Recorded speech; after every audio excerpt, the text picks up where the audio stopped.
We start outside the uterus with endometriosis. Look at the right side of this comparison. It shows a condition where tissue similar to the uterine lining develops entirely outside the uterine cavity, often attaching near the ovaries and fallopian tubes. As the menstrual cycle progresses, this misplaced tissue reacts to hormonal signals. It swells and bleeds, but unlike normal menstrual blood, it has no way to exit the body, leading to localized inflammation. Over time, this recurring inflammation generates rigid scar tissue.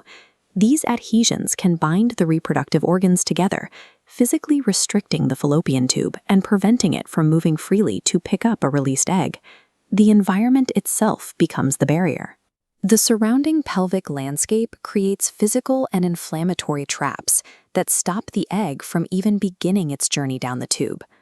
अगर यह जानकारी काम की लगी तो video को like करें, biometrics education को सब्सक्राइब करके बेल आइकन दबाएं और पूरी डिटेल वीडियो देखने के लिए अभी चैनल पर विजिट करें।